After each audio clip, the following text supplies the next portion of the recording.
Just a few hours before she gave birth to their first child, it happened. She described it as a miracle that could have saved her life because of the strange timing.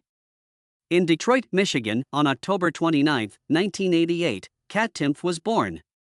To put food on the table, her father, Daniel, put in long hours at the factory. By that time, over 250,000 people had left Detroit, and employment was disappearing. In Wixom, the Timpfs resided. And hardly survived. Kat watched her father get home every evening, weary. His body was worn down, and his hands were greased. And Marie, her mother, grew up in a large Polish Catholic family with 8 siblings. Despite its affection, the house was never wealthy. Kat experienced firsthand the hardships of financial hardship as a child. She was affected by that encounter. The situation worsened in school. Kat was constantly harassed. Because she was noisy and distinctive, the kids teased her. Food was flung at her. Even in group endeavors, she was overlooked. She was given amphetamines for ADHD when she was 5 years old, and she continued taking them for 30 years until being pregnant in 2024. Her conflict went that deep. She began hurting herself to cope with her worry. The teachers did nothing despite seeing everything, which was the worst part. She discovered early on that silence did not offer protection. She has therefore always advocated for free speech. Her words served as a protection. Writing and reading were her safe havens. All she had was that. At Mackham's Lutheran High School, North, things began to shift. The school had a teacher-to-student ratio of 16.1 and only 560 pupils. The little setting was helpful. She became involved in the school paper and theater. Columns and stage gags sprang out of her trauma. Though she now had a voice, she still didn't belong. She was a comedian. Uncomfortably, occasionally. Despite all of the discomfort, she managed to find her rhythm and achieve good grades. Despite the conflict between her political beliefs and the school's Christian foundation, she began to discover her true self. This marked her first significant step out of the shadows. 2014 then arrived. It left her broken. The diagnosis of cardiac amyloidosis was made for her mother and Marie. A disease that affects one person out of every 100,000. Doctors continued to make mistakes until it was too late. She had only 3 weeks left from the time they figured it out. She was 57 when she passed away. At the age of 26, Kat was dozing off on a yoga mat in a little apartment in California. She was broke, working several jobs, and broke. Her mother's passing devastated her. That hurt never went away. She would later make fun of it on Mother's Day on the internet. However, the reality underlying those jokes was intolerable. Nevertheless, she persisted. Between 2006 and 2010, she attended Hillsdale College.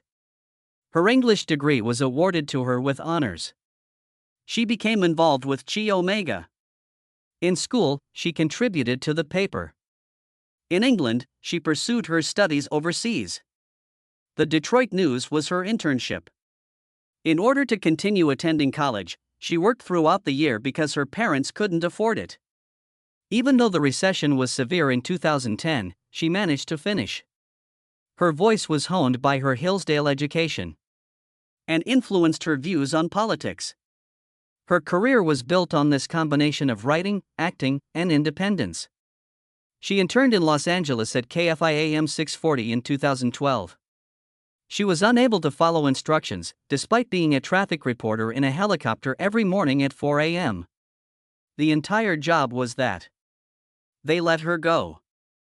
Her survival depended on the unpaid internship.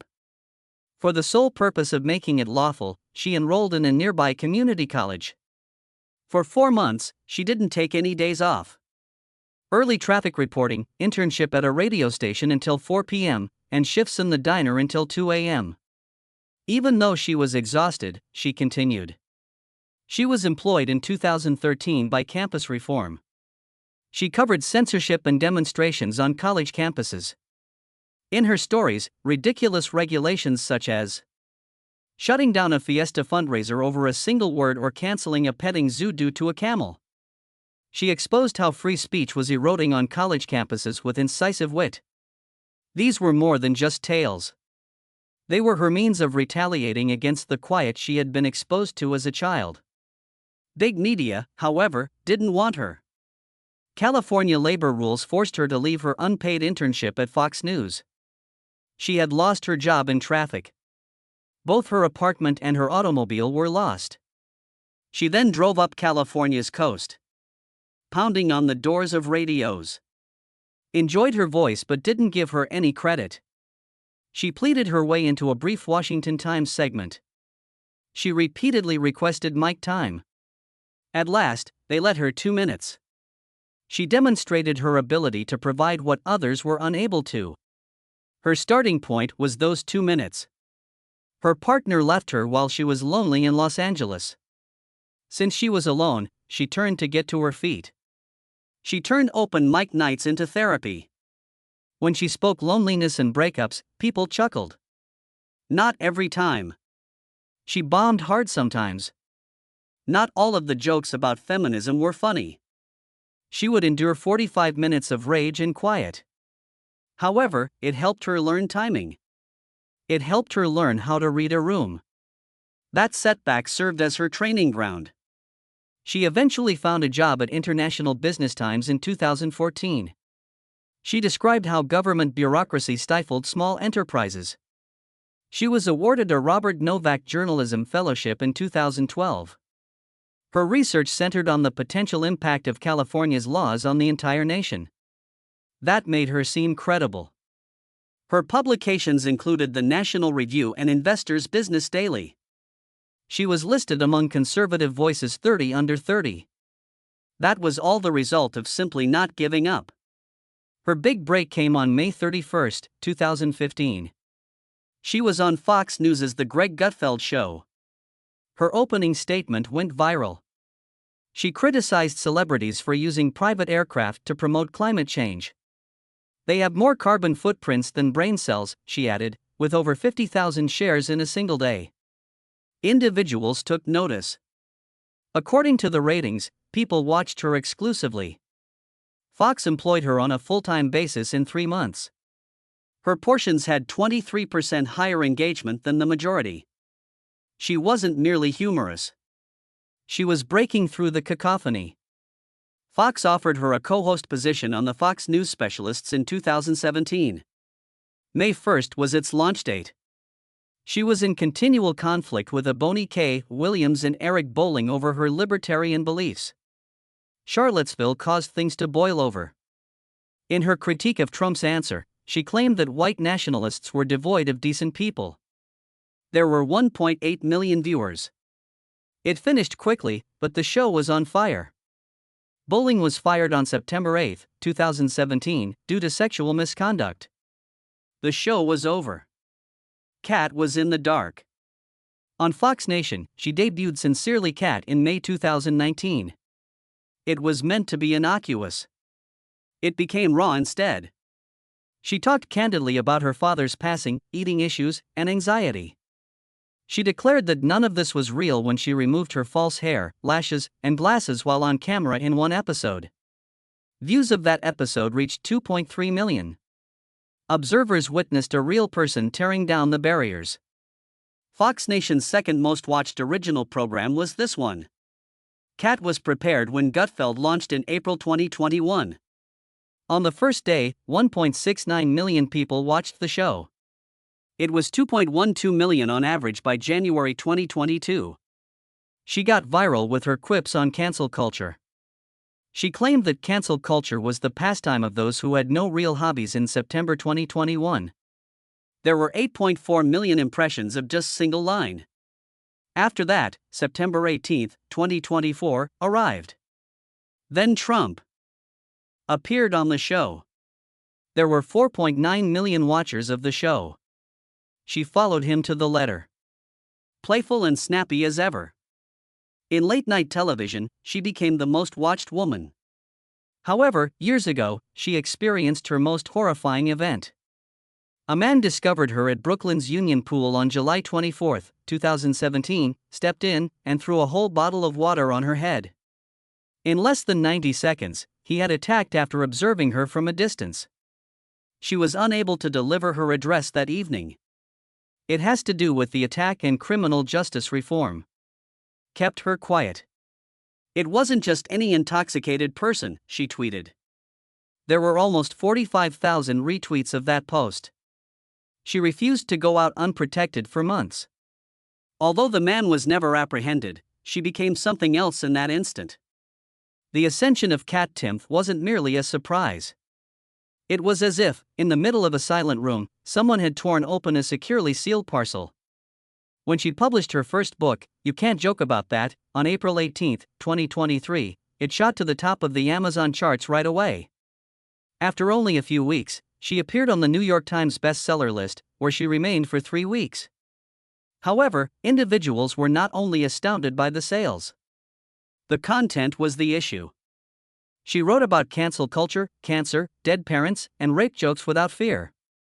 In some way, she made the stories that most people buried deep inside humorous.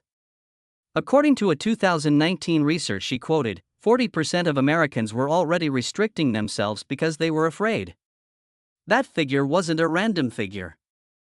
It provided stability to everything. Her work demonstrated what it meant to continue speaking out. She then published I Used to Like You Until, her second book, in September 2024. And it made the list of the New York Times once more. People did more than just raise their eyebrows this time, though. They let their phones fall. One of the book's most startling scenes centered on a woman she had dated.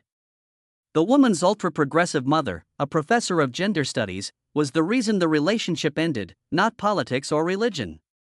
She found it intolerable that her daughter would date a Fox News employee.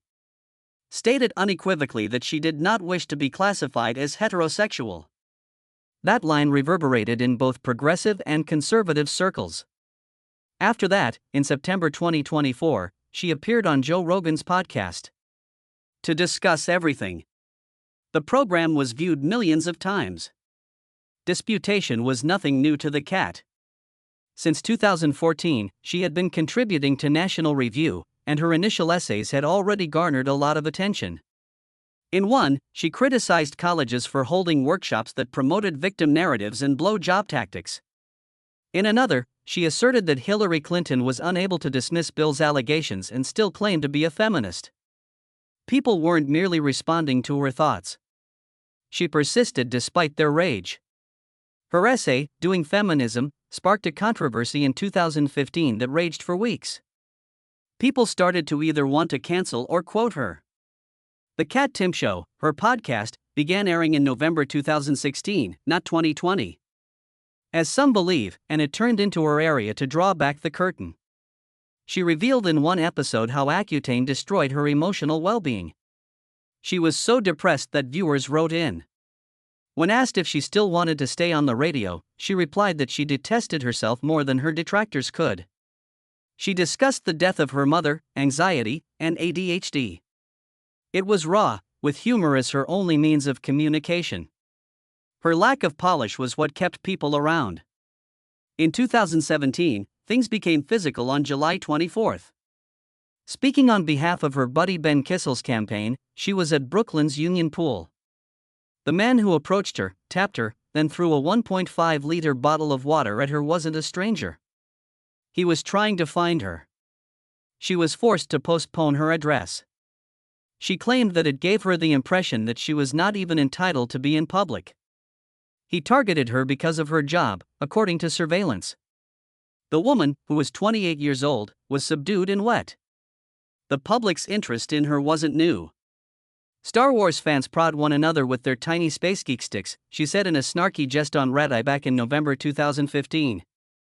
That single remark became a source of widespread hate speech, threats of rape, and death. According to other supporters, they intended to cut her face and attach it to a thermal detonator with tape. She made no apology. She stated in a subsequent piece that she would not participate in the political correctness craze. Under no circumstances was she going to back down. It wasn't until 2024 that people realized how horrible things were at first. She interned at Fox after graduating from Hillsdale with a magna cum laude, but she was forced to quit due to unpaid intern restrictions. Then came occupations that were harsh. 4 a.m. radio shifts, late-night diner jobs, traffic reports in Los Angeles, and 4 months without a day off. After being let go from a radio job, she drove along California's coast to perform demos. She was not hired by anyone. She told folks she worked in porn in order to avoid the disputes that would arise if she claimed to be employed at Fox. Word for word, that one statement strikes a deep chord in her book. Her humor did not change. Brutally honest and merciless. She talked about getting dumped days before she started working at Fox, in front of her father. She made jokes about partying, alcohol, and abortion. Although not all of it was recorded, it was always awkward in the greatest possible way. 2019 saw her adopt libertarian practices that often drew her private life into conflict with politics. Her religion, she claimed, was humor. It was her method of recovery. Her second novel was published in 2024 when she was pregnant. According to her, that was the best thing she had ever done. Because she refused to restrain herself, she lost her radio gigs, which only strengthened her position on free speech. She remained steadfast in the face of persistent harassment. She moved forward. Her role on Gutfeld underwent a radical transformation in 2023. She was a panelist before becoming a segment producer. Not all she did was sit at the table. She constructed the portions. The most unexpected was her experience freezing an egg.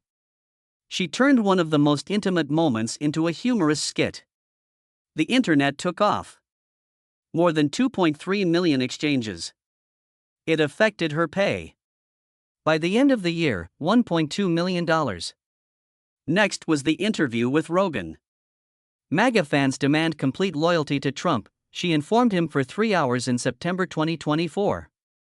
If I just give in, I could make $500,000 more, she added, but she won't. She needs a team to screen the hate mail she receives. Zip ties and duct tape, yet she persists. In 2025, she was touring. In 47 cities, the I Used to Like You tour stopped. 3.2 minutes later, Minneapolis was sold out. Tickets can cost up to $212.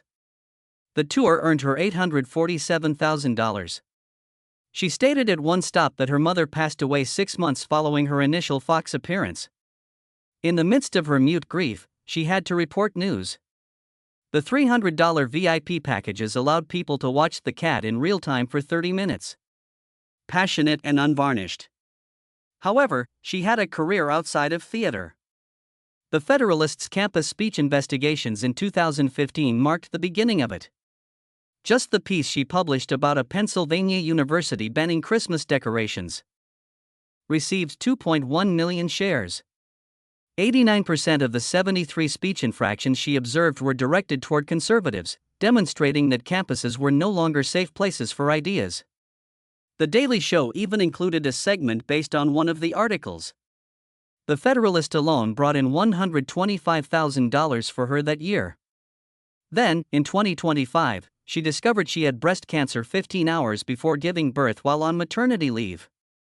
Phase 0. In March, however, she underwent a double mastectomy at Memorial Sloan Kettering. She posted a picture of herself with the word censored over her feet. The number of likes was 847,000. So she went back to Gutfeld. That episode was watched by 3.2 million people in June. Looking into the camera, she declared, "I'm cancer-free and boob-free." Kat Timpf was never suited for anything conventional, as she had often joked. She had no faith in marriage. Monogamy wasn't something she supported.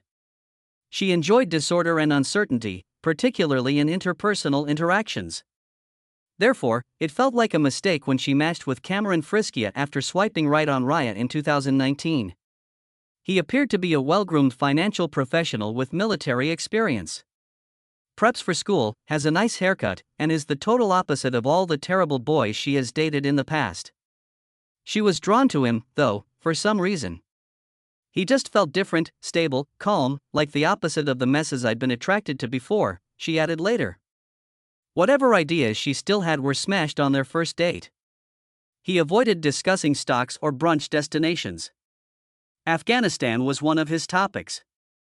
As early as 2012, he had been with the 101st Airborne Division. Prior to the withdrawal, one of the final American units doing combat missions was located close to the Pakistani border. He informed her of Taliban ambushes, firefights, and IEDs. Before the pullout actually began, he had been there while the situation was still volatile. For a lady accustomed to hearing scathing remarks on Fox News panels, this was a completely different matter. He was not merely a war survivor. It was his cool-headedness when discussing it. It was as if I were listening to someone from another planet, she acknowledged. That was just the start. It felt odd as she learnt more. Was more than a finance person. In 2009, he had earned his West Point degree. He played lacrosse at Choate Rosemary Hall, a prestigious boarding school, prior to that. He was 6 feet tall, 180 pounds, and wore jersey number 40 while at West Point. He was more than a member of the Army lacrosse squad. During one of its most difficult years, when they lost the majority of their senior players, he assisted in rebuilding it. The more she dug into his past, the more he resembled a fictitious soldier, athlete, or hero.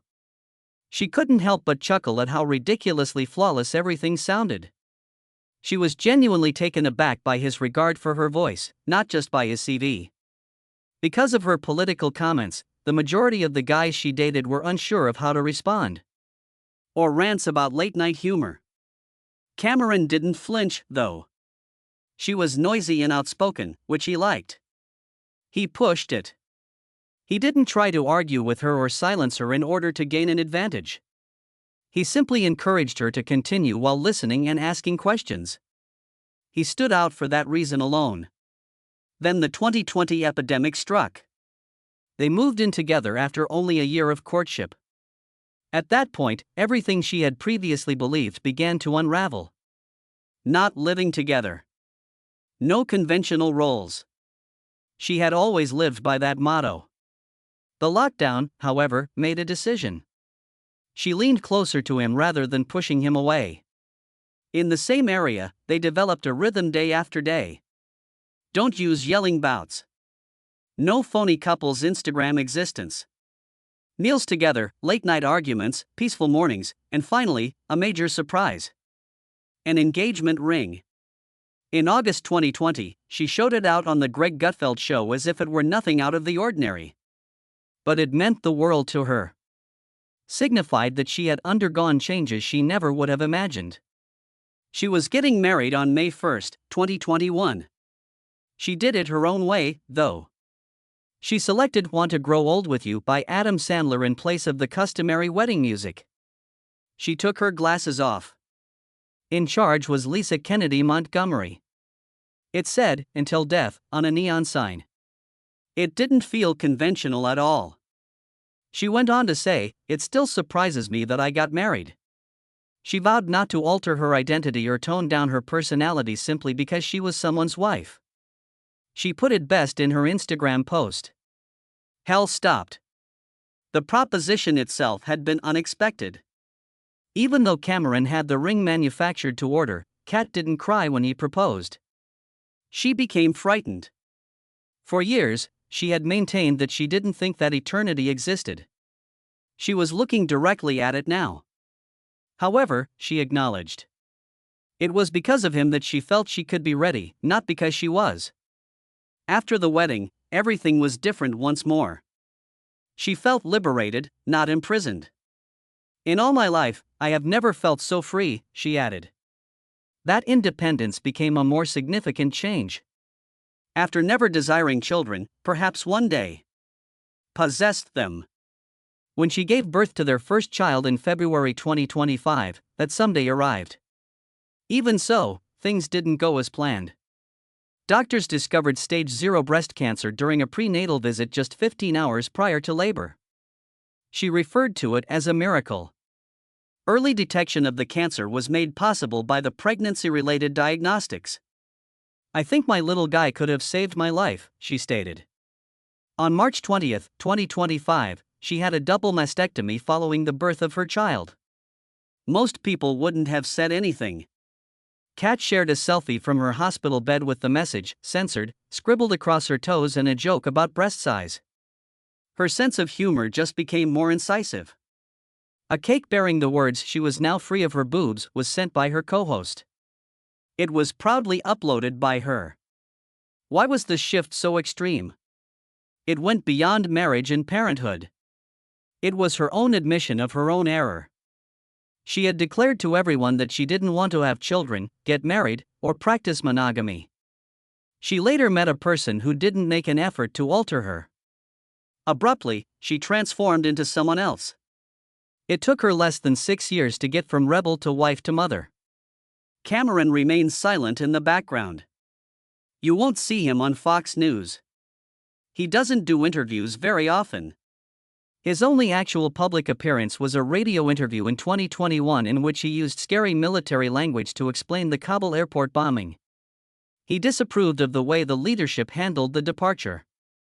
He discussed strategic choke spots, Taliban tactics, and how things may have turned out differently. Even in a suit, he obviously still had a soldier's mindset. This same man still prepares dinner, nevertheless. Even though Kota management pays him around $6 million annually, he is the one who prepares meals at home. They own houses all around Manhattan, a dog named Carl, and a cat named Cheens. Los Angeles, Miami, and the Hamptons. Over $150,000 has been spent on luxury rentals for her weekend habit, which includes Ferraris and Lamborghinis. He simply got her a $95,000 BMW X7. Prior to Kotu, he handled millions of trades at Merrill Lynch. He has previously led troops into combat. Going from Army Ranger to financial analyst was more than just a change of employment, it was a total transformation of one's life. He transitioned from avoiding IEDs to overseeing investments. He also managed to retain the calm steadiness that initially drew Kat in. She even disclosed in her 2024 book that she had a brief affair with a lady that was ended not because of controversy, but because the woman's feminist mother couldn't tolerate her daughter seeing someone from Fox News. Categorization had never applied to Kat's life. Conservative, libertarian, disorderly, organized, and noisy.